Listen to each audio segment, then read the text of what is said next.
the Son, of the Holy Spirit. Prayer to the all-transcendent God. O all-transcendent God, what other name describes you? What words can hymn with praises? No word does your justice. What man can probe your secret?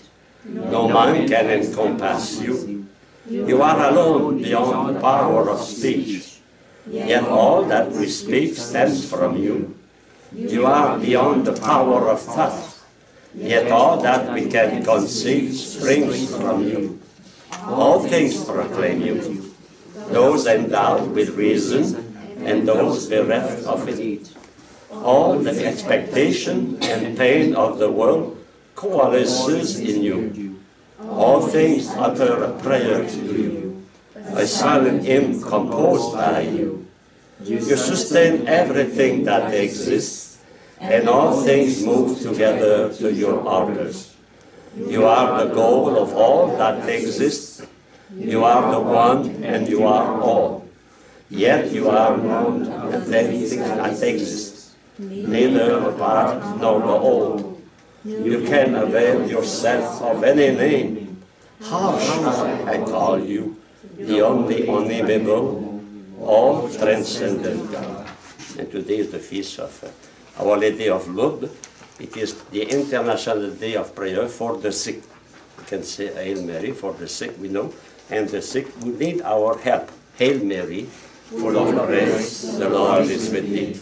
Blessed art thou among women, and blessed is the fruit of thy womb, Jesus. Holy Mary, Mother of God, pray for us sinners, now and the hour of our death. Amen.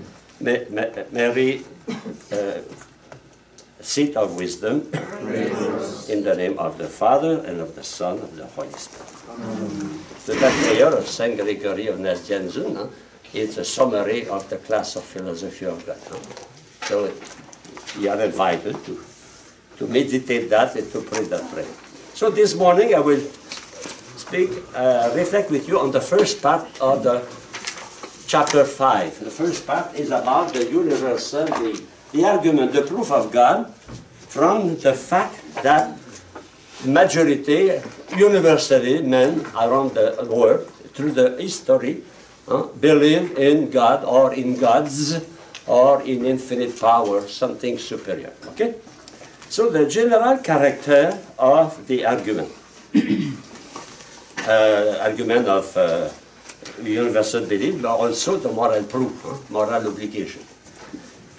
First, drawn from some facts connected with the moral nature of man. And what are those facts? First, the universal belief in God. In fact, it is an observation of scientists, historians, sociologists, anthropologists, that every culture, every civilization has a relation with a god or some gods or goddess, you know. That is a universal fact. And we study that through the document we have.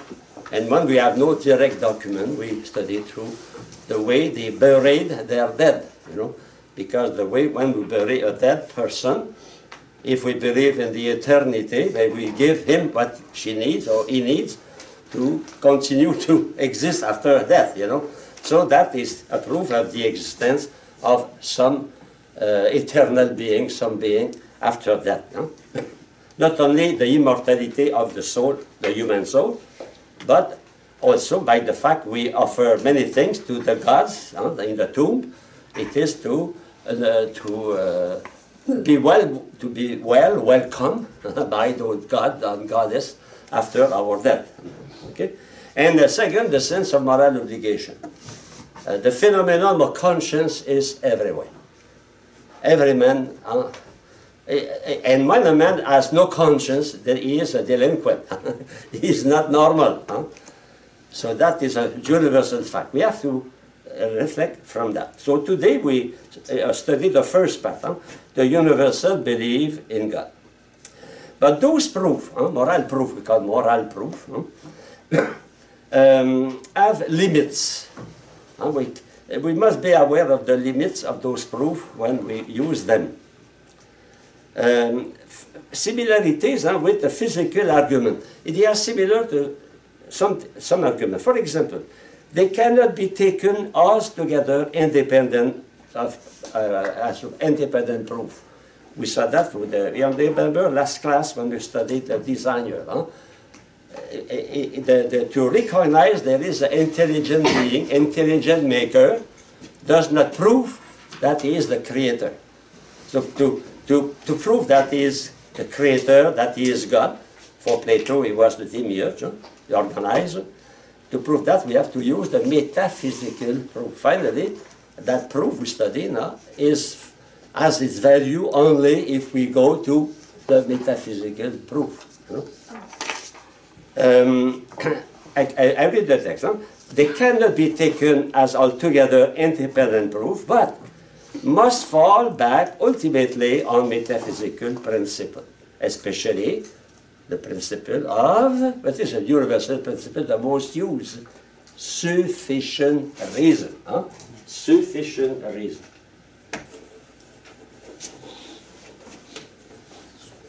And when we have sufficient reason, then we have an agent at the beginning, a cause at the beginning, and we have a reason at the end. Huh? The reason at the beginning and reason at the end. Sufficient reason. B. Their special appeal is in their greater concreteness and in the greater ease with which they are grasped. As they touch human nature more closely, conscience, and our way of thinking, our feeling, our emotion, they can make more real, they can seem more real to us than the metaphysical proof. So for some people, the universal belief is very important, and for some people, the moral obligation is very important. And you know one philosopher who builds his philosophy on moral obligation. We remember it is Kant. Kant, Immanuel Kant. We'll see him next week. Yes, next week, next Monday. Now, next paragraph. The special force of the argument of the universal belief, it is its resistance against long attack of time. You know, we can believe something for 200, 300, 400 centuries. And what it is continuous, even when that argument resists to attacks, continue even today, in spite of the Enlightenment, in spite of the scientific interpretation of evolution, of Darwinism. People continue to believe in God, not only for Catholic, but even everywhere. That means should have a reason for that, you know. So that is the persistence, the solidity of that argument in the mind of the majority of the people. You know, it's funny, when somebody is in danger, even an atheist, and suppose he is in danger, what he says, oh my God! Oh my God! Instinctively, okay? It's not a proof that God exists, but it's a fact that even sometimes, even people don't believe in that, and they say, oh my God. Like those who don't go to church, they say, oh my Jesus, which is. Okay. So the proof is not entirely conclusive, like was also the proof of the designer. We must recognize the limit. I read the text.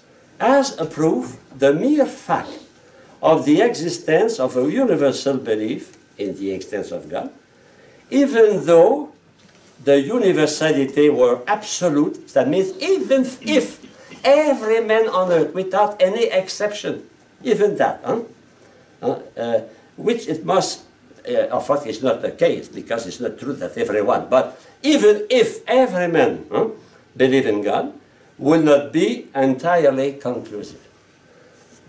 A thing about what happened before Galileo, after Galileo.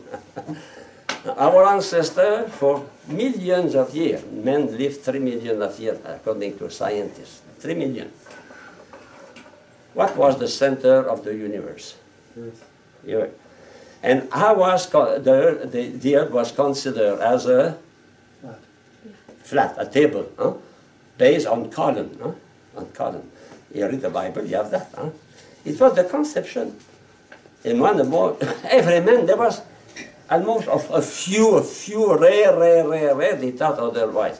But were they right? No.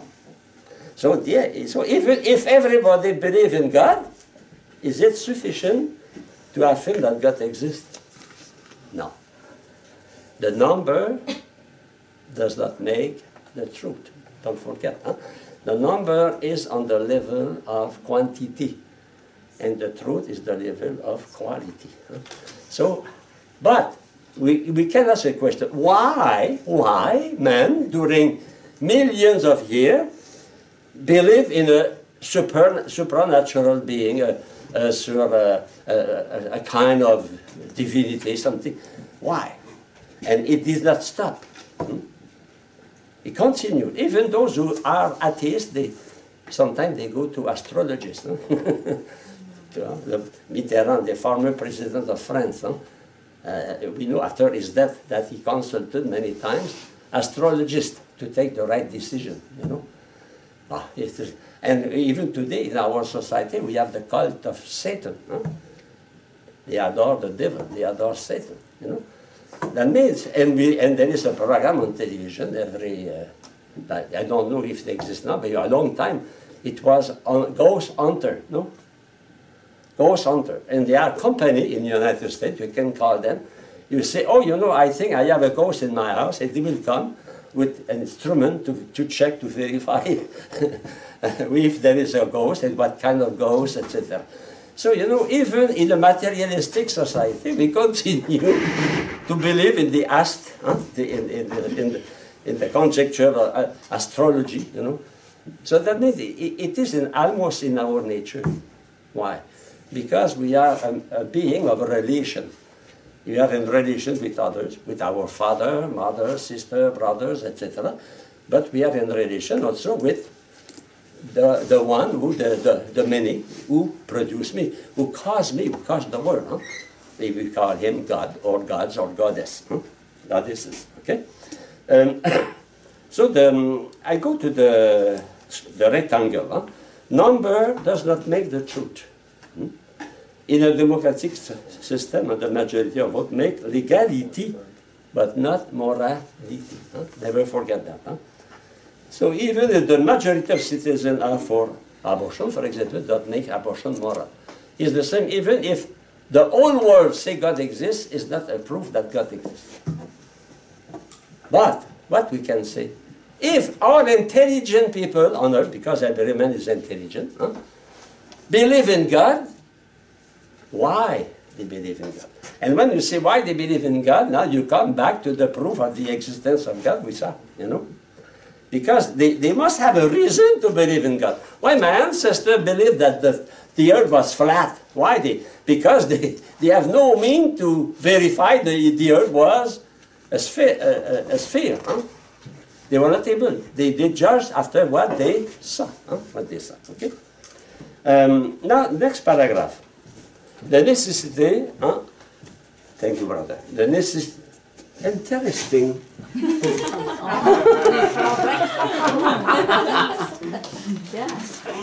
They want to take that is democracy. Yeah, democracy. But it is not opinion. That is true because it is your will, no? It's different than only an opinion, no?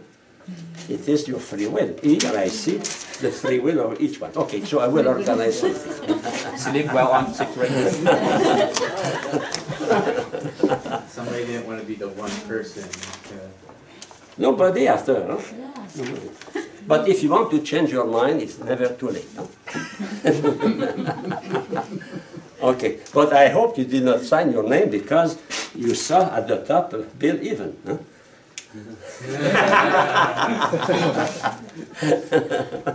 Okay, you have a that's interesting. If you write that, you took that decision because you have a motive. You have a reason for that. No? Yes. Otherwise, you will take it. Okay, after. No, before. No, you have a reason. And very interesting.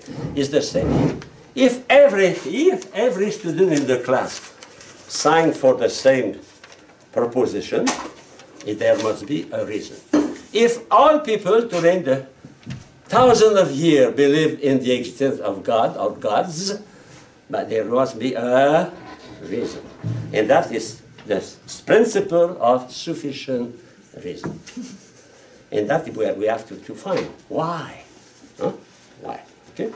So I read the text here. Unless we fall back to the principle of sufficient reason to show that the universality of this belief can be accounted for on no other supposition except of its truth. Why, people? Because there must be some truth. Here, why you choose? Because there must be some value for you. Huh? There is a value for you.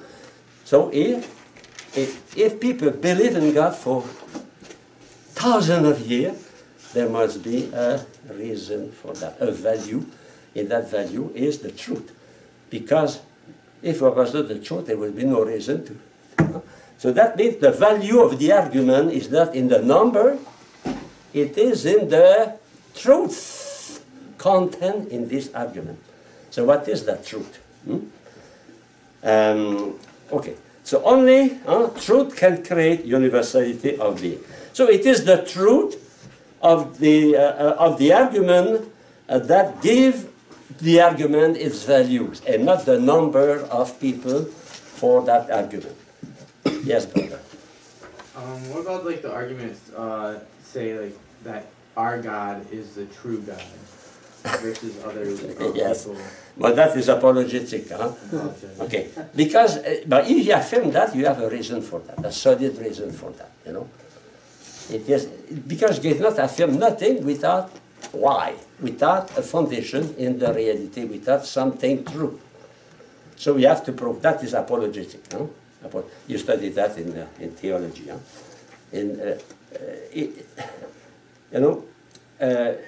It's not enough to affirm, we have to prove. And what is to prove? Is to go to facts. Huh? When you prove something, you go to facts. Or you go to the authority of a person who was in contact with the fact. For example, in history, you accept the teaching of a historian, not because you were there, because you trust the one who gave you his. And there is always a motivation, always a sufficient reason. And that sufficient reason to be valuable must be true. Because if the motivation is not true, that you know, when we study being, being is one, being is true, and being is good. So if you see there is no truth, therefore there is no being. So there is no reason. So only what is real according to the reality can be true. You know, can be object of an intellect. I cannot know nothing. I know some being. If you know nothing, you don't know. If you see nothing, you don't see. If you are in the dark room, absolutely no light at all, nothing. You say, I see nothing. In fact, you don't see. Because to see, you must have a being, an object. Okay? When we study logic, you remember, we study conditional syllogism. We say, if P, then Q. You remember that? Okay? So if I say, if the proof is valid, then people will accept it.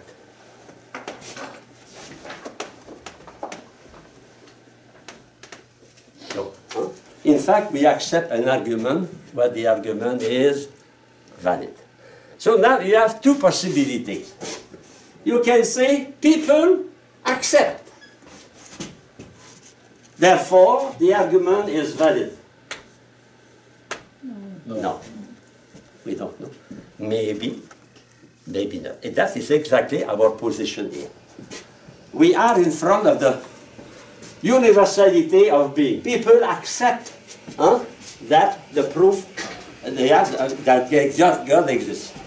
That proof must be verified. That means we can see if there is not other proof than your proof, other way to know God or to deny God. So we have to see that. Now, if you say, if all people believe in God,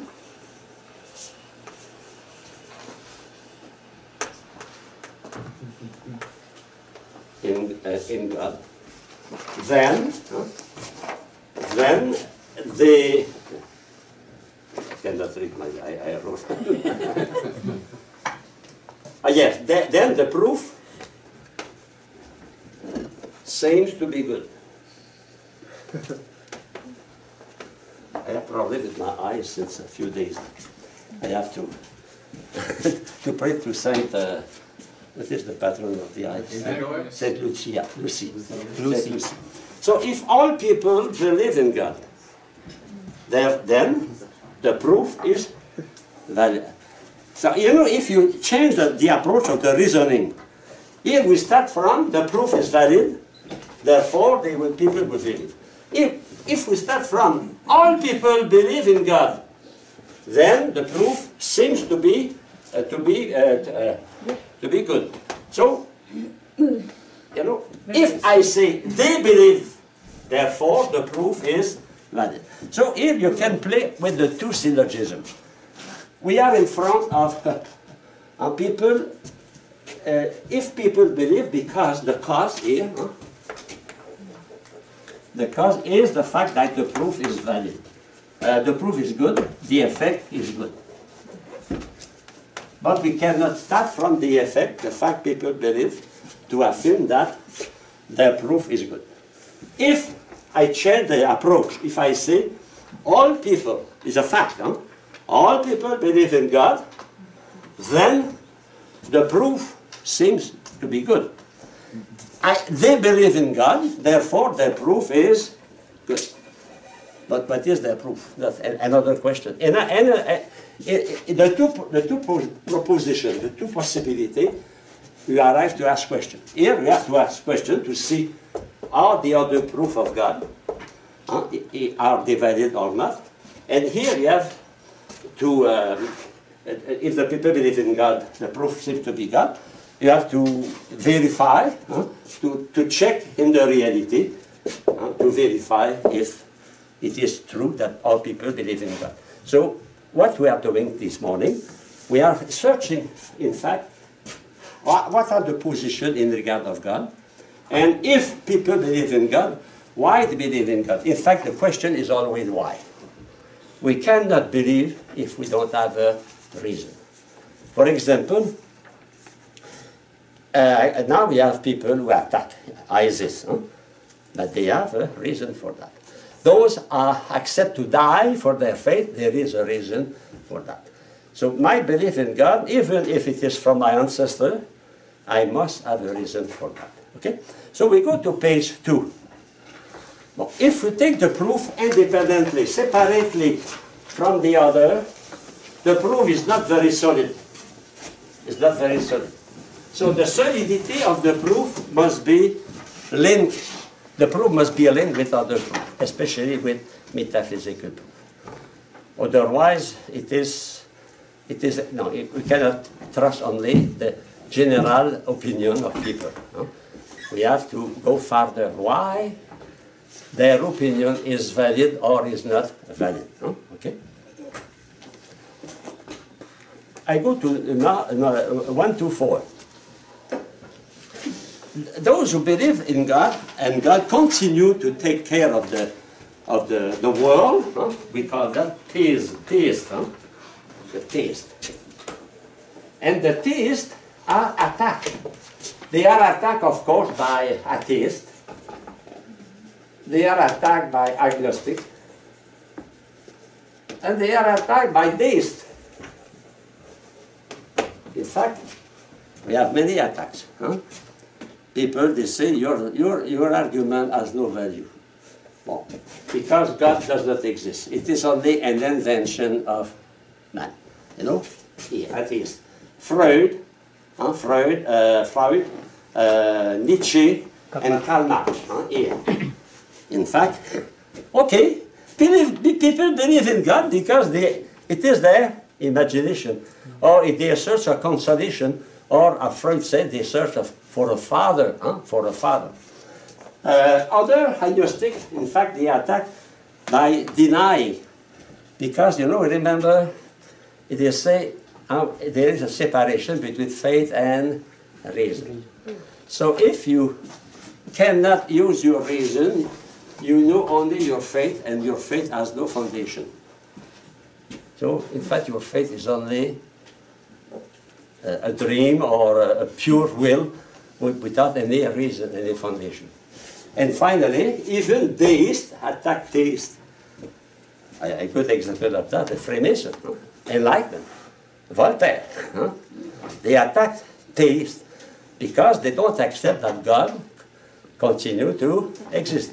So, you know, in fact, the position of affirming God as intervening in the history is not so easy.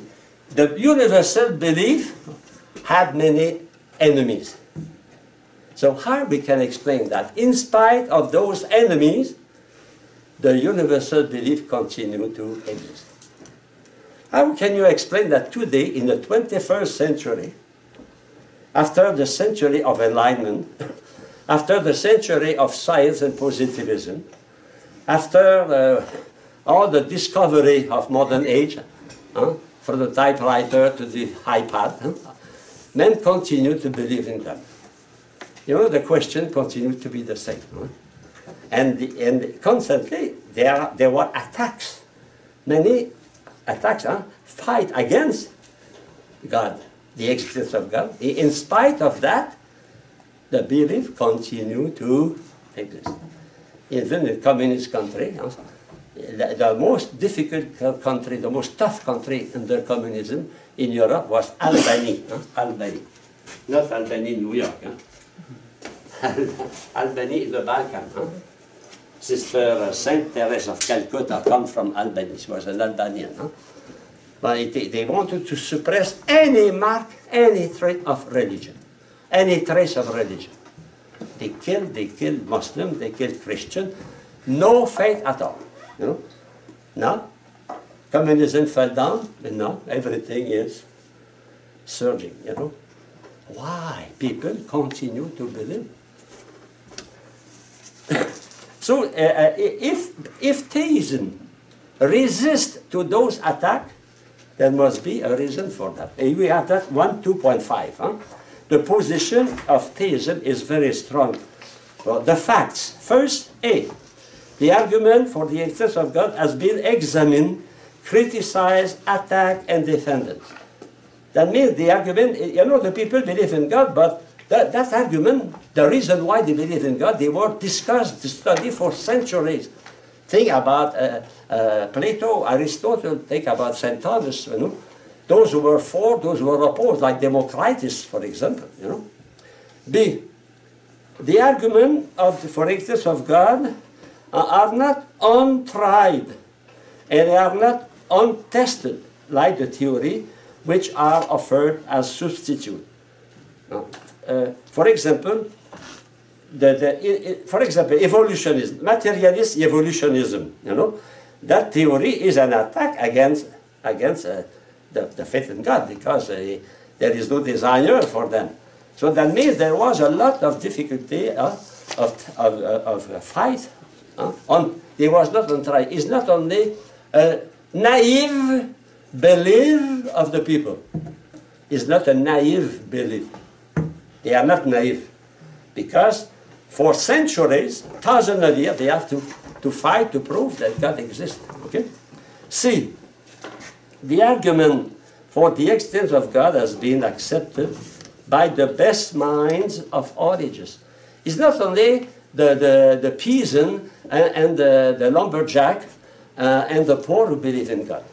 Even there were kings, scientists, men of every social class, every age, people of every nationality, etc., they believe. The belief to which they lead has been the support and the strength of the ignorant and the learned. That means not only the belief, but that faith in that God, or those gods, sustain their activity, sustain their morality. You know, they give their life because they believe in God or in their gods, or their goddess. You know, it's very strong when people are able, are ready to give their life to defend their divinities.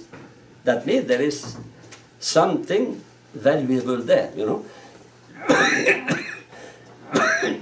So that's for the poor and the rich, the weak and the strong, the governor and those who are governed, etc. I go to the rectangle, and the question of the existence of God was one of the most studied in the history. No civilization was indifferent to that idea of God. Every civilization has a link with a religion. Religion is one of the pillars of our society. It's not it's teaching by the church. You study sociology, and one of the pillars of society, any society, is religion. Even when I was in Russia in 1972, I was in Leningrad, St. Petersburg, and it was in Moscow. I discovered something I did not know, that there was a minister of cult in USSR. Imagine, in a country officially atheistic, there was a minister of cult. Interesting, no? That means they have to deal with the reality, and not every Russian became atheist because there was a communist party, like in Vietnam, no? So that means the religion, even in an official atheist country, is a reality. And there was a museum in Moscow, a church transformed into a museum, the Museum of Atheism. But if you speak about atheism, you speak about God, no? If you fight God, now you fight something, no? So we cannot live, no society can ignore the fact that the citizens have a relation with God, with a supernatural being. That is a reality. It is a sociological reality, okay? Therefore, conclusion, therefore, the position of theism is very strong, as this position can be, which has withstood a so long attack of time. And only the fact that theism was able to resist even to the worst attack against God, against the existence of God, it's already a reason to think why it is so strong. You know, it's not a proof of the existence of God, but it inclines somebody intelligent to ask why it is so important. No? In fact, the existence of God is important. Why? Because he answers the ultimate question we ask. What are our ultimate questions? From where I am coming, my origin, and to I am going to, where I am going to, you know. And finally, we discover that I am coming from God, I am going to God. And that is the common belief of the thousands of generations of men and people and women. They say we are not made by ourselves, and we go somewhere, you know. Okay? So religion is linked with philosophy. In fact, a religion is not only a question of faith. A religion is also a question of reason. In fact, a faith without reason is not a human faith. It is not a human act. And to have a human act, you must use your reason. You cannot believe in God without using your reason. When you say at Mass on Sunday, I believe in one God, but when you say that, you must use your reason. We have also a reason to believe. A reason to believe. At least to trust in another one. That is a reason. You know? Okay. I go to page 3, 1.3. So unanimity, first, the unanimity of the race, but not the individual. There can be exception, but the race, human race, I mean, it is almost in our gene, I will say, that we ask, at least we ask questions about God. Even if we deny God, we ask questions about God. Nobody on earth, even atheists, cannot avoid to say the word God. In fact, atheist, it is absence of God. Okay. So the fact, there is no absolute unanimous consent of mankind. But the race itself as a whole has clung to that belief. The second, this belief presents many serious errors in regard of the nature of God. Of course, our ancestors, they believe in God, but they did not have always a right, a correct knowledge of God. But they know they were a God. But they confronted God with the ocean, with the wind, with the sun, you know. But they believe in God. Okay? So this history of religion shows that men have erred on their concept of nature of God. So that is the error in the reasoning, because to discover the essence of God and to know who is God, we use our reason. That means we make syllogism. Your reason is to make syllogism. And when we make syllogism, sometimes we make error, and sometimes we make fallacies. So, you know, it is a reason why sometimes people don't have a correct knowledge of God. Secondly, and what base images of their own passion. Here we have analogy, anthropomorphism.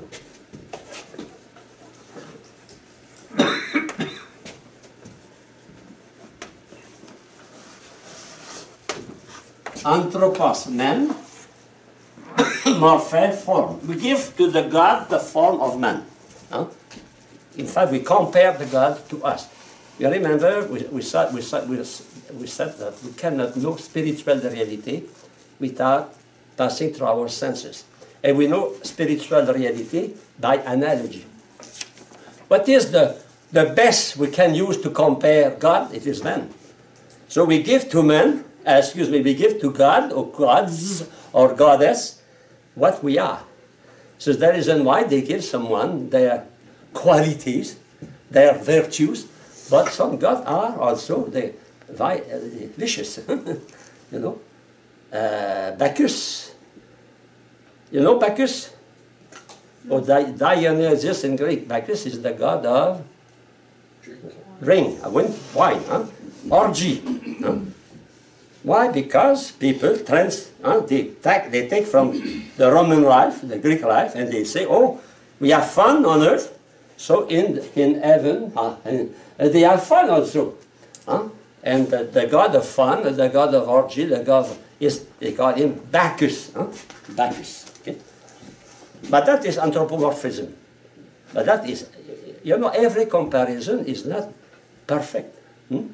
Even when I say God is God, our Father, my concept of God is not perfect because it comes from my experience of Father. So I transpose in God the knowledge I have what is a Father.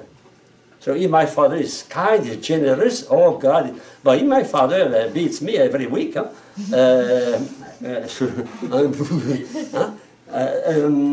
you know. So that is, we must understand why pagans have that, why they do. They start from their own experience, okay? But they make error, okay? We continue to make error, because sometimes we make bad judgment, okay? Next paragraph. The belief in the existence of God found agreement. In spite of their error, men in general have accepted belief in the existence of some divine power of powers, as it is on this agreement that the argument is founded.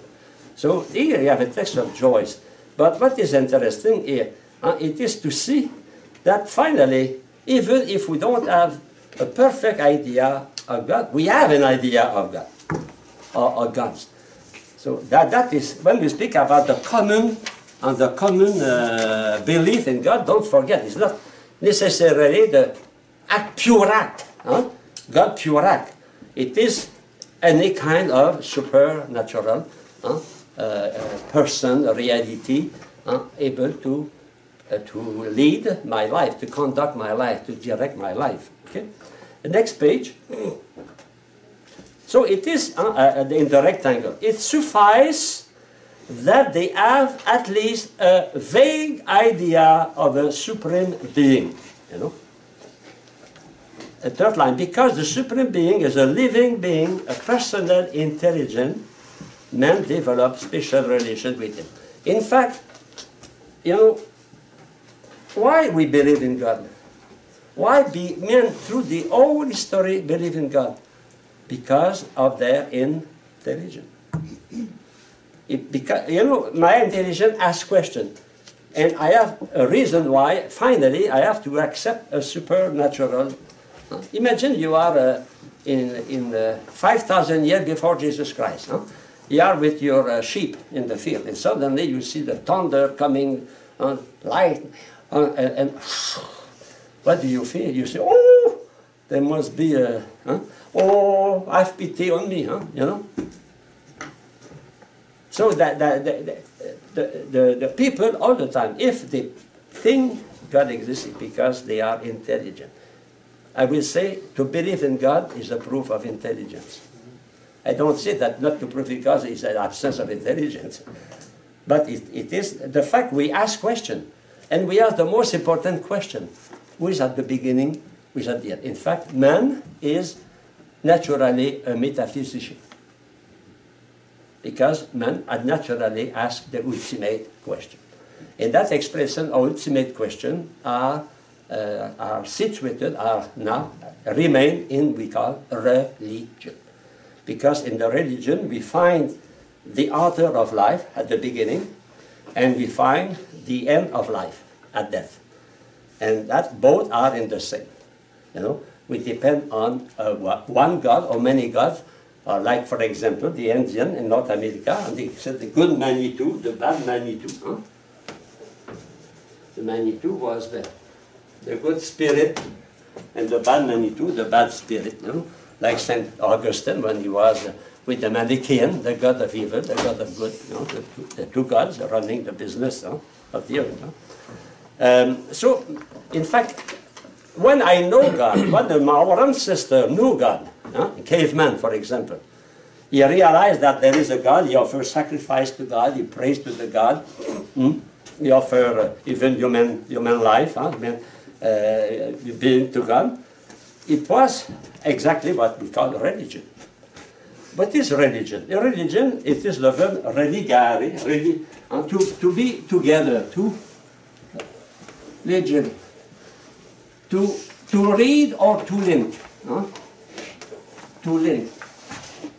To link. A religion is the link between man and God. And for taste, a link between God and man. For taste.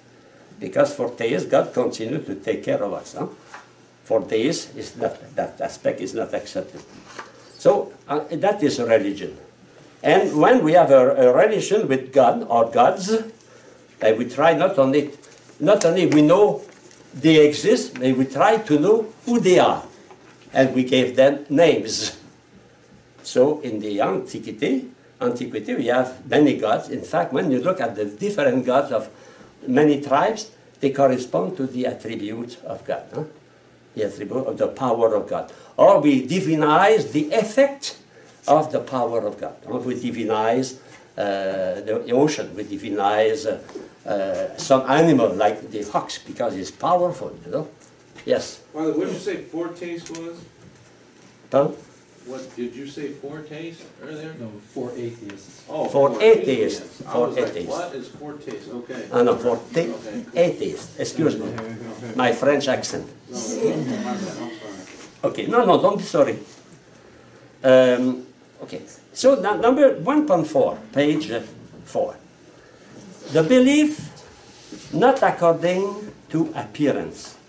And the case of the universal belief is geocentrism. That means it is based on appearance. Think about the time, I would say that before at the beginning of the class, the time our ancestors, they thought the earth was the center of the world. Every morning the sun was rising from his bed. Huh? But it's funny, the bed, when he was going to bed, he was on that side, and when he was on the other side, oh, they never thought the bed was moving during the night. Huh? Under the, it's interesting, no? If I will exist, I say, hi, I can explain that. Okay, the sun is rising at the east, and he go bed, and it's funny, in the morning, his bed is there. That means during the night, he should have moved. You know, think that, no, people, but that reality exists. You know, in the mass canon number 3, what we say, from the rising of the sun to its setting, you know. So our ancestors, they judge according to appearances, as we do too many times, no? Many times we judge according to appearances. Oh my. You're handsome, huh? I remember when I was teaching in primary school, 7th grade, at that time was primary school, and I received a child. He was during the year. Probably it was sent by some orphanage or some organization. He was a child very well suited, you know, but he was not at all, he was not bright. But apparently he seemed to be very bright. We cannot feed the appearance. Sometimes we have some students, they are neglected and they are very bright. So the appearance and the seeming and the being are not the same. Huh? So sometimes man trusts seeming more than being. He trusts more the appearance than the reality. They explain why for millions of years men thought the center of the world was the earth. And you know, and he thought that God was rising in the morning, the God's sun, and during the day he was working, and during the night he was sleeping, but his bed was moving, you know. Okay. I go to number 142. So the belief in God is not founded on appearance, but it has to overlook many appearances to the contrary. That means they are obstacles even to the appearance that God exists. And here we have 3. And the sun shines on the just and the unjust. We have that in the Psalm. And many times in the Psalms, they say, how God can accept that the just is punished and the wicked is prosperous, you know. The Job, huh? The book of Job is there. The earthquake swallows up and the good along with the wicked. Think about in the gospel the tower of Siloam, huh? When it fell down, huh? It killed 18 persons. The equal failure of death awaits alike the shrinking coward and the noble's arrow. You are a saint or you are a gangster. You are a hero or you are a coward. Both, you will die. Oh. No? Oh. You will die. Huh? You are a saint, you are a doctor in philosophy, or you don't know how to read, both of you, you will die. There is no exception, you know. Okay, so we can see, in fact, here where we touch the problem of evil, huh? The problem of evil. Huh? There is no there does not appear to be any higher power, because you know, if there was a higher power, there will everything will be perfect. No tsunami, no earthquake, no aging, no difficulty to study philosophy of God. Huh? No. Huh? You have only to say, "Oh, I want a fruit," and the fruit will come under the tree. You know. So these obstacles are the apparent triumph of moral injustice, cataclysm, etc. So now let us go to the proof. That means, in fact, the proof of the existence of God was attacked by many things. Attacked by person, attacked also by the problem of evil, etc. So what is the criterion of the truth of that argument? Because the central it is that argument valuable? It is true. That means, does it correspond to the reality? So first, against universal skepticism, the human intellect is capable of arriving at certainty in the conclusion.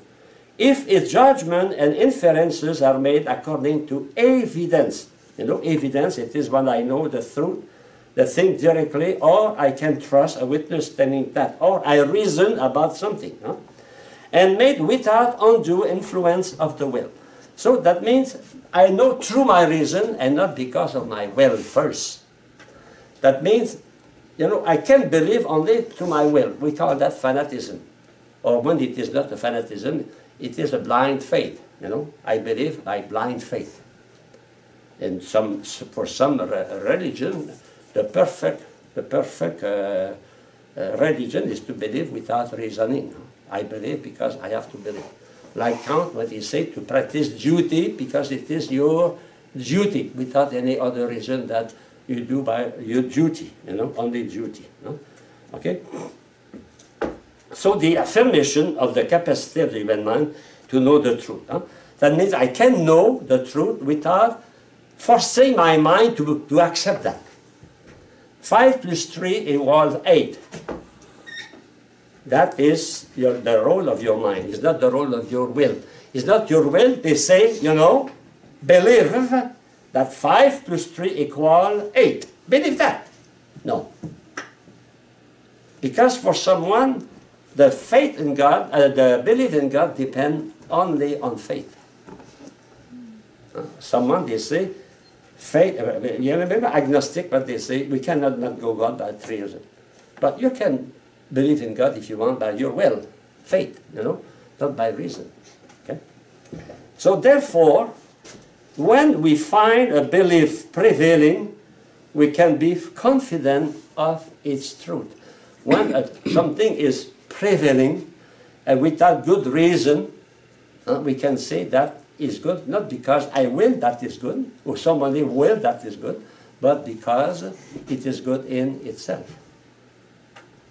When you eat broccoli, broccoli is good for you in itself because it contains iron. You need iron. We need some atom of iron in our blood, etc. So broccoli is furnished. It is in itself. It is not because some way say, believe. Maybe your mother said that, eat broccoli because it's good for you. Now that is faith. But if you know scientifically that broccoli is good for you, but you don't believe, it is evident for you, you eat broccoli. When you see that, for example, the ball is not black here, it is green. Now, it is not your will. You say, hey, believe that the ball is green. No.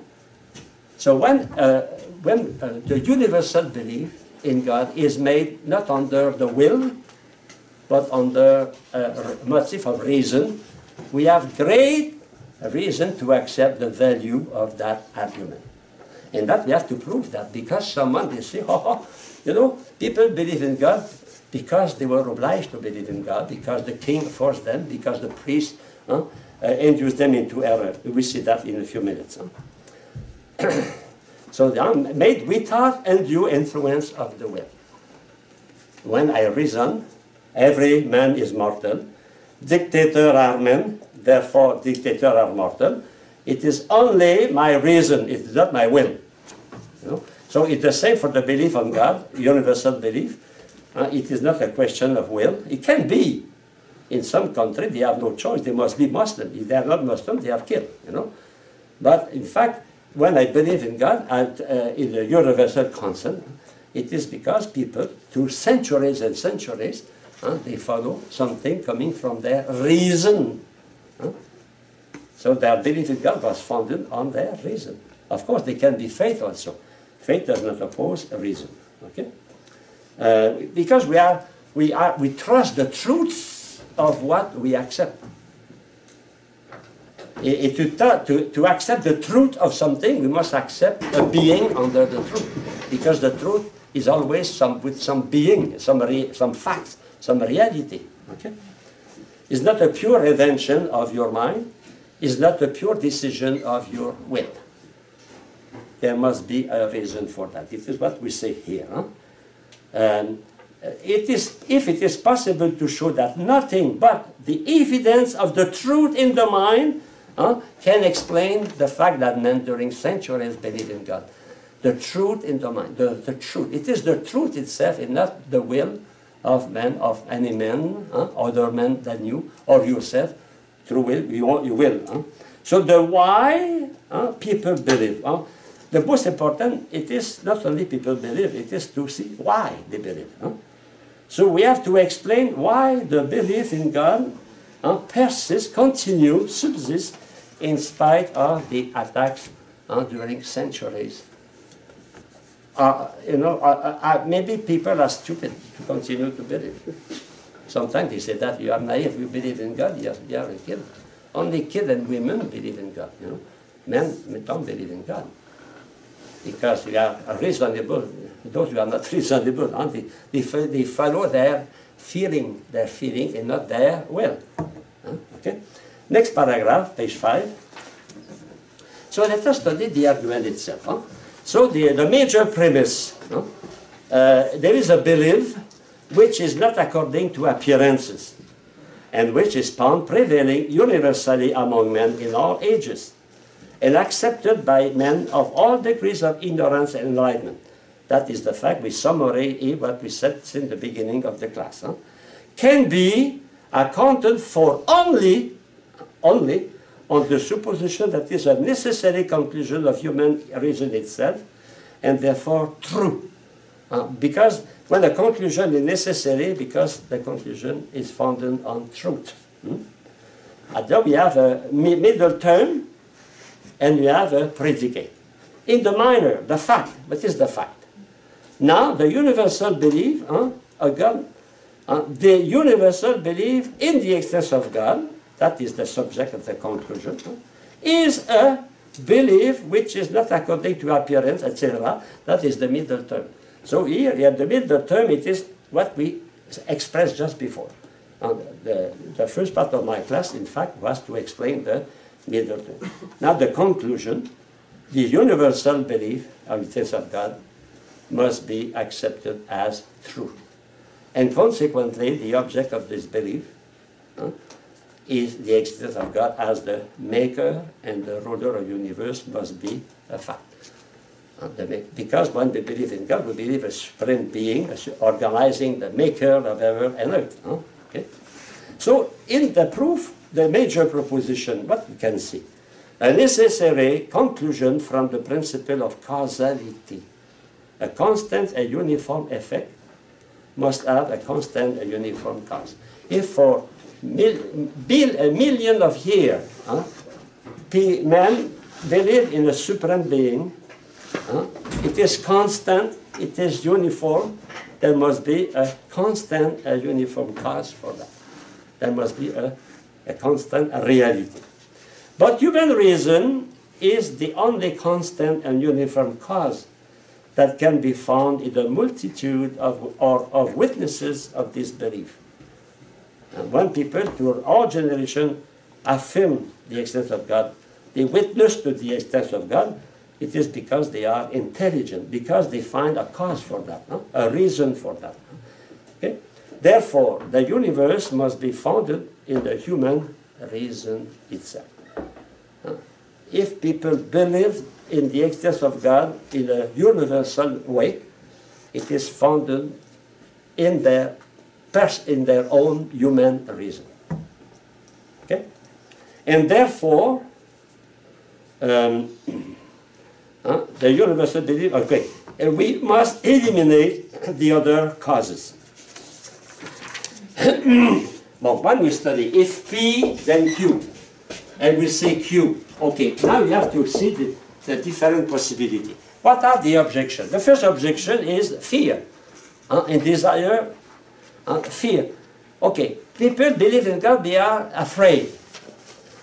Okay, that is partially true, because when we look at God, what attracts us to God, it is the wondering, what we have in front of the nature, in front of even earthquake, tsunami, the beauty of nature, etc. Okay? And fear also, to be punished if I don't have a good relation with the gods, if I don't offer sheep and hens, or if I don't offer also babies to the god, I don't kill people, I need no sacrifice, maybe they will punish me. When the people wanted to have rain in Mexico, for example, they offer young women, the young girls, they kill them, they sacrifice them. Think about Abraham in the Bible, you know? Isaac and Abraham. But it is true that fear is the foundation? No.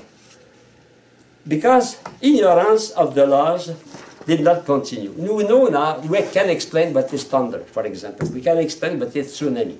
We can explain what is earthquake.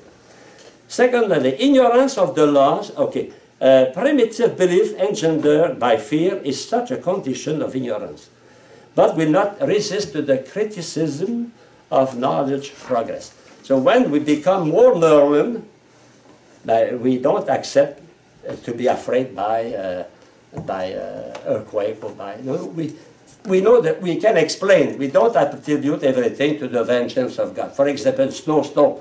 We have 4 snowstorms, another is coming.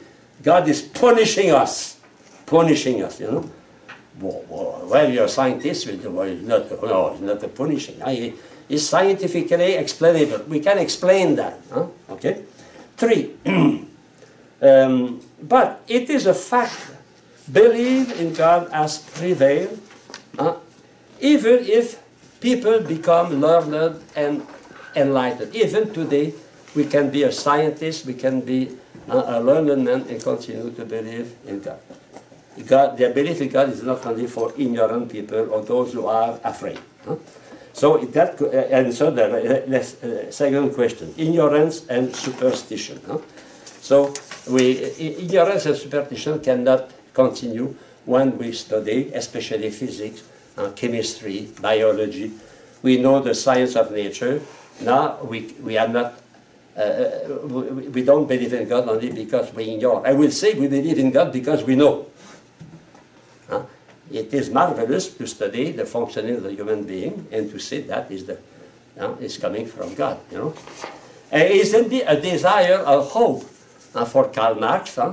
It is a hope for the poor, to have justice. They don't have justice on earth, so they create a paradise to be. To have satisfaction after that, you know, or more Freud. You say, oh, we put into God our picture of our Father, you know, etc. Okay, so the weak, in fact, the wish to believe, founded hope, is indeed a strong force, but it cannot explain everything. Why? But as knowledge grows and evidence is forced on us, we cannot continue to cling to what we cannot any longer hold as reasonable hopes. In fact, when man is realist, we cannot only live because we have a dream. We live because we are confronted to the reality. So we cannot say God is only an invention. At a certain time we say he exists or he does not exist. And we cannot continue to dream, like, for example, when I was young, the teacher said, you know, sit on the right because your guardian angel will sit with you on your bench, you know. No, we cannot live our life with that kind of of superstition. In fact, those superstitions can be, as I think Herbert Spencer speak about that, can be proposed by priests, for example. They are advantage to keep people in fear of God, to keep people, even kings. You know, in the history, many countries in the history, religion and politics, they were one. Like today in Iran, for example. For Muslims, the distinction between the political power and the religious power does not exist. Theoretically, there is only one reality, is Islam, the will of God, you know, to accept the will of God. And the Sharia must be the law. But it was the same in the time of, in the Germany, for example. And the principle was cuius regio, cuius regio, Rex Regis, and the region of your region means the kingdom, the kingdom, regio, cuius religio. That means you have the religion of your king, of your region. So in Germany, for example, Bavaria and Renania, they are Catholic. But we have other, they are Protestant, because the king was Protestant, or the prince was Protestant, you know. That is the principle. At that time, the religion and the state was very, Henry VIII, for example, is a good example of that. He used religion to establish his kingdom. Why? You know what is the most powerful power playing on people? It is their conscience. So if you can control the conscience of the people, you become very powerful. You remember what happened in Guyana about 10 years ago? No? Jim Jones, he was so powerful on the conscience of the people. He was able to take 700 intelligent people and brought that in the jungle and they make them suicide, kill them. You know, the religion can be very, you know, it's a power. Because you work on conscience. On conscience. I told you, those who are with me in the other class on social ethics, is it necessary to have a policeman for everyone? No. Because the majority of people, they obey their conscience. Okay, so it can be interesting for some priest, for some king, to control, but that does not last a long time. All the system who did that disappear, because man is by nature intelligent and free, and he must think by himself and decide by himself. You know, he must think. In fact, freedom is necessary for man. Man is not called to live in a system where there is no freedom. And freedom of religion is a large part, because religion is a free act. The act of faith is a free act. If that a free act is only appearance of religion. Appearance of religion. And thus Spencer will speak about the fact that you know, the gods are only believe in ghosts. Believe in ghosts, believe in God. Well, some people, they believe in ghosts. They believe, but you know, if you believe in ghosts, though you believe something existing outside of materiality. So, you know, why you don't believe in God? Normally, if you believe in ghosts, you should believe in God. Huh? Okay? And you know, it's interesting, in the new liturgy, we avoid the word ghost. We say the Holy Spirit, not the Holy Ghost. Because in the mentality, ghost now is more Halloween than Holy Trinity. Okay? So, well, you can read that by yourself. And finally, it can be the fraud. The fraud. We can induce people into error for the benefit of the king, for the benefit of the priest. That can last, but will not last a long time.